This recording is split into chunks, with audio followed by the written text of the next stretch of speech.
Bwana, mambo ni mengi alafu muda ni mchache. Esma Platinum anazidi kuonesha upendo wa dhati kwa bibia Zuchu na ameweza kumwambia kwamba mimi na wewe tutakuwa sambamba mpaka kieleweke, kwa sababu umekuwa ni mtu bora sana kwenye maisha yangu na umekuwa ukinipambania sana katika kila hatua ya maisha yangu. Hivyo sina budi kuweza kukwambia na kupenda na kuhitaji katika maisha yangu, kwa sababu wewe ni moja kati ya mtu ambaye mara zote unatamani kuweza kujua mambo mengi zaidi na unatamani kuweza kujua vitu vingi kuhusiana na maisha yangu, ila nina amani kwenye hiki kinachoendelea sasa.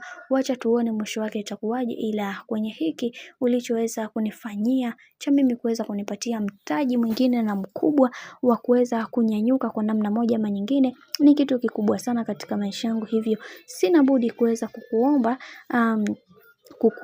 na kukutakia kila laheri katika maisha yako, kwa sababu umekuwa ukinifanya niweze kujihisi moja kati ya mtu ambaye mwenye thamani sana katika maisha yangu. Mungu aendelee kukupigania, Mungu aendelee kubaki nawe katika kila hatua kubwa ambayo umekuwa ukipiga katika maisha yako. Kiukweli mimi kama mimi ninasema kwamba umekuwa moja kati ya mwanamke ambaye umenipa sapoti kubwa, hivyo sina mengi zaidi ya kuweza kukutakia kila laheri katika maisha yako. Ama hakika wewe ni moja kati ya mwanamke ambaye unajielewa na unajitambua sana.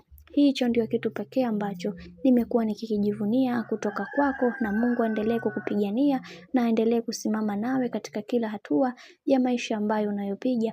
Mungu wangu wa mbinguni atakuwa sambamba nawe ili kuweza kukufikisha sehemu ambayo unayostahili, kwani wewe ni moja kati ya mwanamke mwenye kujielewa na kujitambua. Hivyo sina budi kuweza kuzungumza haya yote na kukutakia kila laheri katika maisha yako yote ambayo unayoyapitia. Mwenyezi Mungu, simama upande wangu na uweze kumfanya huyu binti awe ni binti wa thamani sana katika maisha, kwa sababu ameninyanyua sana kutoka sehemu moja kwenda sehemu nyingine. Nimekuwa nikimdhihaki na kumdharau, lakini leo hii nimeweza kutambua thamani yake katika maisha yangu, na naamini kwa uwezo wa Mwenyezi Mungu kila kitu kitakwenda kuwa sawa, kwani yeye ndiyo mtu pekee ambaye atakayeweza kuninyanyua mimi kutoka sehemu moja kwenda sehemu nyingine, na naamini kwenye hili Mungu ataweza kuniacha hivi hivi, atatambua thamani yangu na kuifanyia kazi, kwa sababu watu wengi wamekuwa wakinidhihaki na kuniona sina thamani kwenye hili, lakini leo hii